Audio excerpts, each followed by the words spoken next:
प्रदेश सरकार ने गन्ना के मूल्य में वृद्धि की थी और किन परिस्थितियों में उत्तर प्रदेश अपनी 119 चीनी मिलों का संचालन कर रहा है, वह भी तब कोरोना कालखंड में हम सब जानते हैं जब देश के अधिकतर राज्यों में आधी से अधिक चीनी मिलें बंद हो चुकी थी। तब प्रदेश सभी 119 चीनी मिलों का संचालन कर रहा था।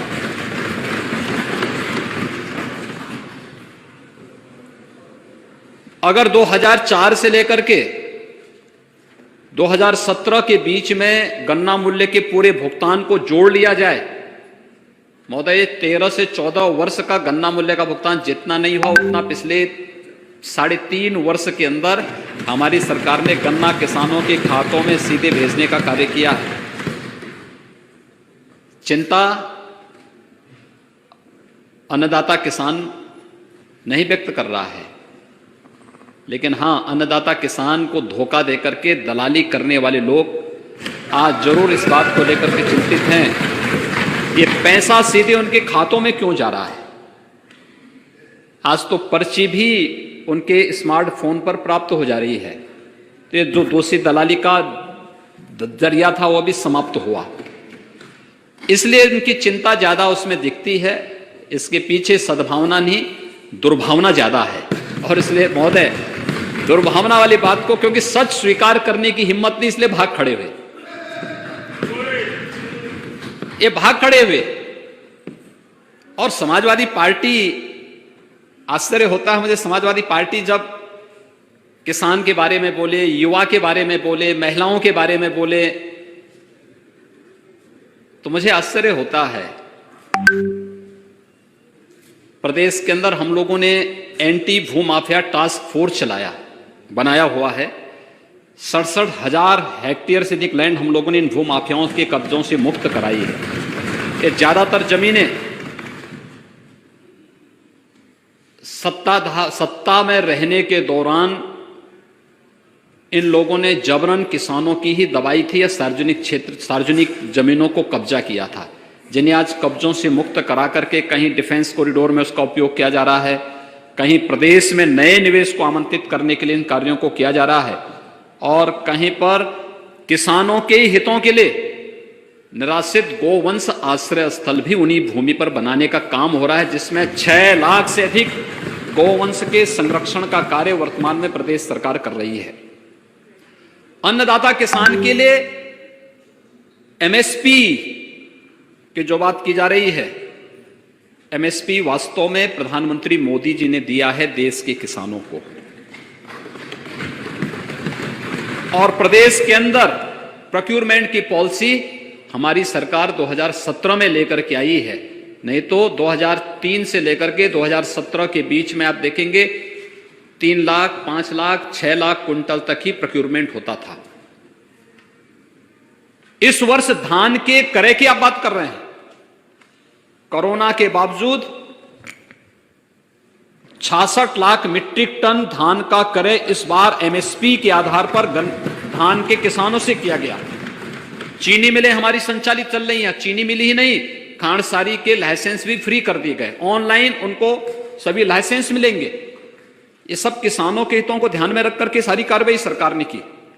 कोरोना कालखंड के दौरान गेहूं की फसल तैयार थी, गेहूं की फसल के लिए केंद्र बनाने थे, उस समय भी प्रदेश सरकार ने जगह जगह क्रय केंद्र स्थापित किए, हमें अतिरिक्त व्यवस्था देनी पड़ी, और लेकिन किसी भी किसान को हम लोगों ने निराश नहीं होने दिया।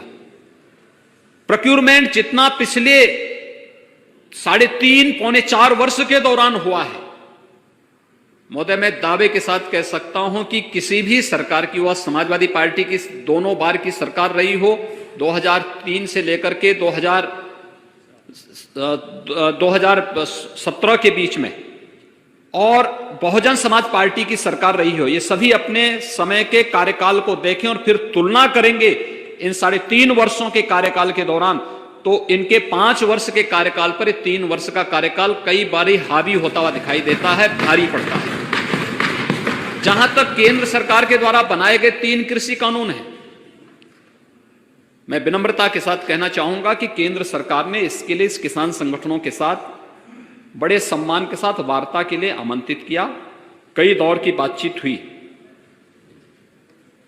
और हर एक स्तर पर केंद्र सरकार इस समस्या को संवाद के माध्यम से समाधान करने के लिए पूरी ईमानदारी और पूरी प्रतिबद्धता दिखाई। हर स्तर पर संवाद बनाए रखा गया। लेकिन महोदय, जब देश अपना राष्ट्रीय पर्व मना रहा था, गणतंत्र दिवस के दिन जो कुछ हुआ है लाल किले पे, तिरंगे का अपमान हुआ, भारत के आन बान सम्मान का अपमान हुआ, और यही नहीं, जब हम संवैधानिक प्रतीकों का अपमान करते हैं तो भारत के संविधान का भी अपमान करते हैं, और भारत के संविधान का अपमान का मतलब बाबा साहब भीमराव अंबेडकर का भी अपमान करते हैं।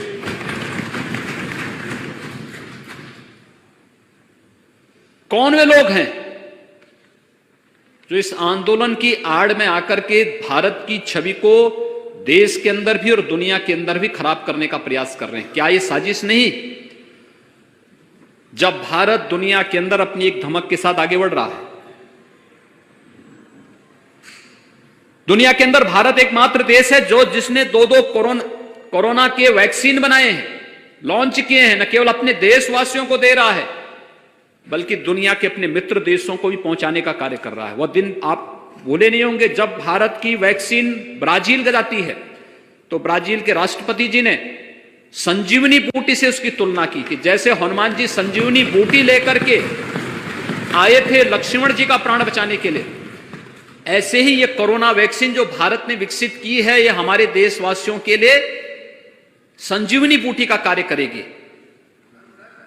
जब ये देश और यानी दुनिया के अंदर अपनी इस धमक को बना रहा है, जब दुनिया के अंदर भारत की एक नई पहचान बन रही है, और जब दुनिया का सबसे ज्यादा निवेश भारत के अंदर आ रहा है और सबसे अच्छे निवेश के गंतव्य के रूप में भारत एक नई धमक के साथ दुनिया के अंदर जा रहा है, दुनिया में अपनी एक नई पहचान बना रहा है, तब भारत की छवि को धूमिल करने के लिए कुत्सित प्रयास किस रूप में हो रहे हैं, ये किसी से छुपा हुआ नहीं है। ये घड़ियाली आंसू बहा देने से किसानों की समस्या का समाधान नहीं होने वाला है। किसान के लिए प्रधानमंत्री फसल बीमा योजना हो, प्रधानमंत्री कृषि सिंचाई की योजना हो, सॉयल हेल्थ कार्ड की योजना हो, या फिर एमएसपी लागत का 1.5 गुना दाम, स्वामीनाथन कमेटी की रिपोर्ट के अनुसार अगर ये 2018 में 24 जींस का किसी ने घोषित किया तो प्रधानमंत्री मोदी जी ने किया है। मैं उनका अभिनंदन करता हूं और पूरे सदन को, पूरे देश को प्रधानमंत्री मोदी जी का अभिनंदन करना चाहिए। और यही नहीं, देश के 12 करोड़ किसानों को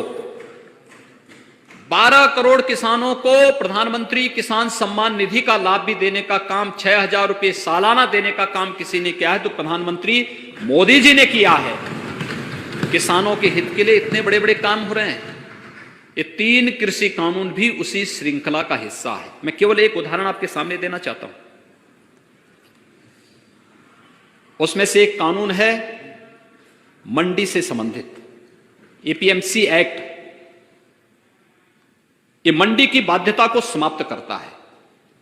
मैं किसान हूं, अगर मेरी मर्जी आएगी मैं मंडी समिति में जाऊंगा, और मेरी मर्जी आती है कि मैं मंडी में नहीं जाना चाहता तो कहीं भी मैं अपनी उपज को बेच सकता हूं, अपने खेत में, अपने खलिहान में, या फिर मुझे लगता है कि यूपी में अच्छा दाम नहीं मिल रहा है, मुझे यूपी के बाहर अच्छा दाम मिलेगा, मैं लेके जाऊंगा, मेरी उपज पर कोई टैक्स नहीं लगेगा। ये गारंटी देश के किसानों को ये कानून देता है।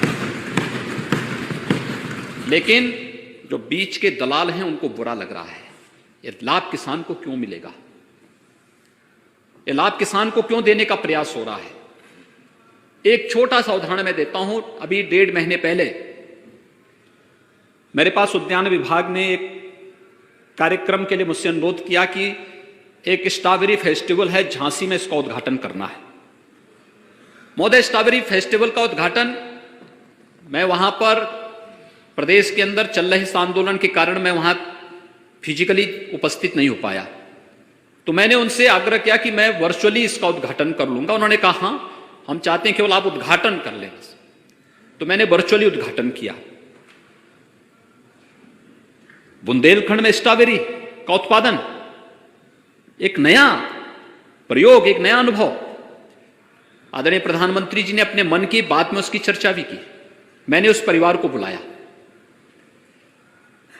झांसी में एक चावला सिख परिवार की एक युवती ने पहले घर की छत के ऊपर स्ट्रॉबेरी का उत्पादन शुरू किया और बाद में 1.5 एकड़ खेती में उन्होंने स्ट्रॉबेरी की खेती प्रारंभ की। एक सामान्य किसान जब अपने 1.5 एकड़ खेती में धान या गेहूं की फसल पैदा करता है तो साल में उसको मुश्किल से दोनों फसलों को मिलाकर के हम देखेंगे तो कुल उसका लाभ मुश्किल से 30 से 40 हजार रुपए का ही लाभ वो कमा सकता है, इससे ज्यादा नहीं कमा सकता। और 1.5 एकड़ की खेती में इस परिवार ने 4 महीने के अंदर कितना मुनाफा कमाया? 36 लाख का। 36 लाख का महोदय, यही 36 लाख प्रधानमंत्री मोदी जी हर किसान के जेब में डलवाना चाहते हैं कि जैसा लाभ स्ट्रॉबेरी खेती के माध्यम से एक किसान झांसी के अंदर लाभांश पैदा कर सकता। और वो स्ट्रॉबेरी कहां जा रहा है? कुछ यूपी के मार्केट में, कुछ दिल्ली के मार्केट में, कोई टैक्स नहीं। ये इस कानून ने उस किसान को एक सुरक्षा दी, एक संरक्षण दिया है। और यही बुरा लग रहा है हमारे विपक्ष के मित्रों को जो वॉकआउट करके भाग करके चले गए हैं, जिनको इससे कोई मतलब नहीं, क्योंकि कानून क्या है उनको भी स्वयं मालूम नहीं कानून क्या है, लेकिन बोलना है, विरोध में बोलना है, इसलिए विरोध में बोलेंगे। गन्ना किसानों को 1,23,000 करोड़ रुपए का गन्ना मूल्य का भुगतान हुआ, इसकी चर्चा नहीं करेंगे। खांडसारी को लाइसेंस फ्री कर दिया गया, इसकी चर्चा नहीं करेंगे। गन्ना किसानों की पर्ची में और घटतोली में पूरी तरह पाबंदी लग गई। पूरी प्रतिबद्धता के साथ आज किसान चीनी भी उत्पादन कर सकता है, इथेनॉल भी उत्पादन होगा, खांडसारी भी उत्पादन होगा। उत्तर प्रदेश के अंदर पूरी मजबूती के साथ हो रहा है और किसान को उसका दाम मिल रहा है। ये उनको बुरा लग रहा है, कैसे हो पा रहा है? क्योंकि पहले तो पर्ची में दलाली होती थी, इसके बाद खांडसारी उद्योग में लाइसेंस के नाम पर पैसे ऐंठे जाते थे, फिर चीनी मिलों में अपना खेल अलग से प्रारंभ होता था। आज जब ये सारी चीजें समाप्त हो गई हैं तो विपक्ष के कुछ मित्रों को स्वाभाविक रूप से, जो इस खेल में पहले से रमे हुए खिलाड़ी हैं, तो उनको कहां से अच्छा लगेगा? तो उनकी अच्छा, उनकी जो खींच है उस खींच को कहीं ना कहीं तो उतारने का प्रयास करेंगे ही। दूसरा महोदय, प्रधानमंत्री जी ने बार बार कहा एमएसपी जारी रहेगी।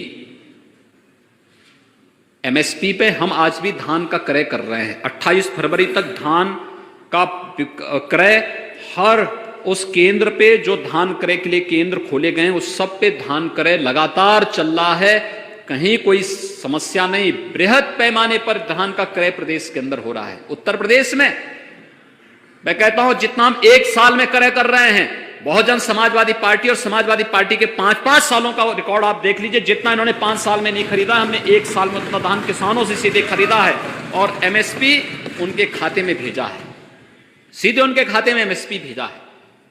तो एमएसपी का लाभ किसान को देने की गारंटी भी प्रधानमंत्री जी बार बार दे रहे हैं कि एमएसपी जारी रहेगी, किसान पे निर्भर करेगा। अगर एमएसपी से ज्यादा दाम किसान को मार्केट के बाहर अगर मिलता है तो किसान को स्वतंत्रता क्यों नहीं मिलनी चाहिए कि किसान अपनी उपज को सीधे बेचे और उसका मुनाफा कमाए। तीसरा, कॉन्ट्रैक्ट फार्मिंग की जो बात है, ये कॉन्ट्रैक्ट फार्मिंग ये म्यूचुअल अंडरस्टैंडिंग होती है और उसमें किसान के पक्ष में वह म्यूचुअल अंडरस्टैंडिंग होना है, किसी ऐसे व्यक्ति के पक्ष में नहीं। और इसके लिए तो अब एफपीओज बनाने की दिशा में भी प्रयास प्रारंभ हुए हैं। देश के अंदर 1,000 नए एफपीओज गठन, 10,000 नए एफपीओज गठन के लिए भारत सरकार सहयोग कर रही है। प्रदेश के अंदर हमने इस प्रक्रिया को आगे बढ़ाना प्रारंभ किया है। हर विकास खंड में एक किसान उत्पादक संगठन बना करके किसान को अधिक से अधिक मुनाफा देने की कार्रवाई प्रारंभ हो रही है। एफपीओज का मतलब या कॉन्ट्रैक्ट फार्मिंग का मतलब यह है कि सभी लोग एक साथ, अब आप देखेंगे पश्चिम में बड़ी जोत के किसान हैं, लेकिन अगर आप पूरब में जाएंगे तो पूरब में छोटी जोत के किसान हैं।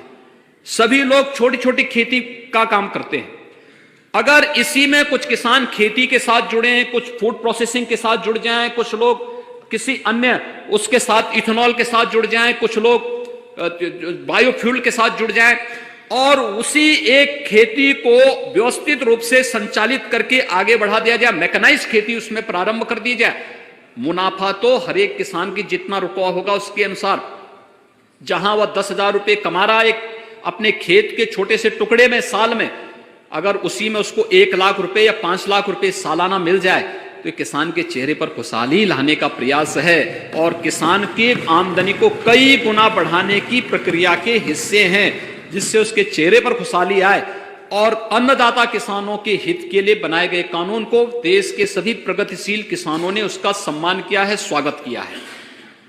लेकिन उसके आड़ में देश में अराजकता पैदा करने का प्रयास कुत्सित निहित तत्वों के द्वारा करने का जो प्रयास हो रहा है, ये मुझे लगता है कि स्वीकार्य नहीं होना चाहिए और कोई भी स्वाभिमानी समाज इसको स्वीकार नहीं कर सकता है। हमें तथ्यों पर बात करनी चाहिए, तर्कपूर्ण तरीके से अपनी बात को रखनी चाहिए, गुमराह करके नहीं, अराजकता पैदा करके नहीं, तोड़फोड़ करके नहीं, भारत के संवैधानिक प्रतीकों का अपमान करके नहीं, और कॉमन मैन के आवागमन को, सामान्य जन के आवागमन को बाधित करके ये सब कार्य नहीं हो सकते हैं। हमें समस्या का समाधान, अगर कहीं कोई कंफ्यूजन है, समाधान संवाद से होगा। लोकतंत्र संवाद की सबसे बड़ी ताकत है। ये लोकतंत्र की ताकत है संवाद। इसमें सहमति असहमति होगी, लेकिन सहमति और सहमति असहमति के बीच में समन्वय स्थापित करना, यही तो लोकतंत्र का काम है। और बार बार इस चीज के लिए केंद्र सरकार कह रही है। आदरणीय प्रधानमंत्री जी ने इस बात को भी कहा कि भाई तो विकल्प है, इस विकल्प पे आप विचार करिए। हर प्रकार के आश्वासन दिए गए हैं और उस आश्वासन के साथ मैं तो फिर भी अपील करूंगा सभी उन संगठनों से, यानी जो लोग अराजकता फैलाने पे उतारू हैं, वो पक्ष अलग है, वो तो हर परिस्थिति में करेगा, वो तब भी करते थे। तो अयोध्या के लिए भी कहते थे परिंदा पर नहीं मार सकता, तो अयोध्या में भव्य राम का मंदिर बन ही रहा है। अब इनके परिंदा पर में मारने से तो उसमें कौन कर सकता है? ये काम तो हो ही रहा है अयोध्या में। कौन सच था, ये सबके सामने है। हम लोग जो बात उस समय कहते थे, 1990 में कहते थे, 1992 में कहते थे, आज भी हम अपनी बात पर अड़िग हैं। हम उससे तनिक भी दरदर नहीं हुए, कभी तनिक भी दरदर नहीं हुए हैं। और मैं फिर इस बात को कहूंगा कि किसानों के हित के लिए हमारी पूरी प्रतिबद्धता है। अगर ये लोग प्रतिबद्ध होते तो बाणसागर परियोजना को समयबद्ध ढंग से काम पूरा क्यों नहीं कर पाए थे? जनता पार्टी की सरकार में स्वर्गीय मोरारजी देसाई जी ने उस योजना का शिलान्यास किया था। पूरा तो हमने किया 2018 में। ये लोग कभी पूरा क्यों नहीं किए? किसान के लिए उसको तकनीक चाहिए, उसको मार्केट चाहिए, उसको खेत के लिए पानी चाहिए, मनरेगा के माध्यम से, कन्वर्जेंस के माध्यम से उसको शासन का संबल चाहिए, हर स्तर पर उसको न्यूनतम समर्थन मूल्य की गारंटी मिलनी चाहिए। हमारे क्रय केंद्र इसकी गारंटी उसे उपलब्ध करा रहे हैं। लेकिन इन सब से इतर जिन लोगों ने किसानों के हकों पर डकैती डालने का काम किया, जिन लोगों ने अपनी सरकार के समय किसानों पर जुल्म ढाए, जिन लोगों ने किसानों को कि यानी गन्ना किसान कितना हतप्रद हो चुका था। 2017 में जब हम आए थे, 2010-11 से गन्ना मूल्य का बकाया बाकी था। किसकी सरकार थी 10-11 में? 12 से 17 के बीच में किसकी सरकार थी? और उसके बाद हमारी सरकार आई, गन्ना मूल्य का भुगतान करना प्रारंभ किया है। और हम भी जानते हैं अंतर्राष्ट्रीय मार्केट की स्थिति बहुत अच्छी नहीं है। कोरोना के दौरान चीनी मिलें, जब महाराष्ट्र की आधी से अधिक चीनी मिलें बंद हो गई, कर्नाटक की चीनी मिलें बंद हो गई, तब भी उत्तर प्रदेश के अंदर गन्ना विभाग एक एक चीनी मिल के साथ खड़ा होकर के चीनी मिलों को चला रहा था और इस बात की गारंटी दे रहा था। 25 मार्च से लॉकडाउन प्रारंभ हुआ, लेकिन चीनी मिलें जून तक यहां चली हैं। लॉकडाउन के दौरान भी हमने उस प्रकार के उपाय किए कि चीनी मिलें भी चलें, किसान को गन्ना पहुंचाने में दिक्कत न हो। अप्रैल में, 1 अप्रैल से प्रोक्यूरमेंट की कार्रवाई हमने प्रारंभ कर दी थी गेहूं के लिए। जब लॉकडाउन था, उत्तर प्रदेश पहला राज्य था जहां पे गेहूं क्रय केंद्र स्थापित हो गए थे और किसानों को वहां तक पहुंचाने, वहां तक लाने आवश्यकता पड़ती थी तो खेत में जाकर के ही हमारे अधिकारी कर्मचारी वहीं जाकर के उनसे क्रय करते थे। कि भाई आपको परेशानी न हो। कोरोना संक्रमण को भी रोकना था और मैं कह सकता हूं हमारी टीम ने, मेरे चाहे मंत्रिमंडल के सहयोगी हों या हमारी प्रशासनिक टीम हो, पुलिस की टीम हो, हमारे स्वास्थ्य कर्मी हो, स्वच्छता कर्मी हो, कोरोना वॉरियर्स हो, इन सब ने मिलकर के जो कार्य किया उसका परिणाम है कि उत्तर प्रदेश कोरोना प्रबंधन में भी सबसे अच्छा परिणाम दिया है, किसानों के हितों के लिए कार्य करने में भी सबसे अच्छा परिणाम दिया है। और आगे भी उत्तर प्रदेश सरकार किसानों के हित के लिए हर प्रकार से प्रतिबद्ध होकर के कार्य करने के लिए पूरी तरह प्रतिबद्ध है। केंद्र सरकार और राज्य सरकार के समन्वय से किसानों के लिए, नौजवानों के लिए, महिलाओं के लिए, मजदूरों के लिए, व्यापारियों के लिए, समाज के प्रत्येक तबके के लिए पूरी प्रतिबद्धता के साथ कार्य करने के लिए हम लोग पूरी तरह ईमानदारी पूर्वक लगे हुए हैं। और मुझे लगता है, और आपसे भी मैं विनम्र अपील करूंगा अध्यक्ष जी, कि माननीय सदस्यों को बताएं कि अगर कोई मुद्दा उठाते हैं तो सुनने की आदत भी उसमें डालें। देखिए, उस बिगड़ेल खिलाड़ी की तरह हम लोगों को आदत बंद करनी चाहिए कि जो खेल की शुरुआत करके अधूरे में छोड़ करके भाग खड़े होते हैं। और ये समाजवादी पार्टी की आदत है कि हमेशा जब उनको लगता है कि अब उनके पास कोई मुद्दा नहीं बचा हुआ है, ये लोग तो वैसे भी इस फील्ड के बहुत वैसे खिलाड़ी हैं जिन लोगों ने प्रदेश के किसानों का कितनी क्षति की है, कितनी पुण्य क्षति की। किसी ने चीनी मिलें बेच दी, किसी ने जो है किसानों को, यानी प्रोक्योरमेंट तो सेंटर कभी चलाया ही नहीं। बाढ़ की समस्या के समाधान के लिए इनके पास कोई योजना नहीं थी। जन की भी हानि होती थी, धन की भी हानि होती थी।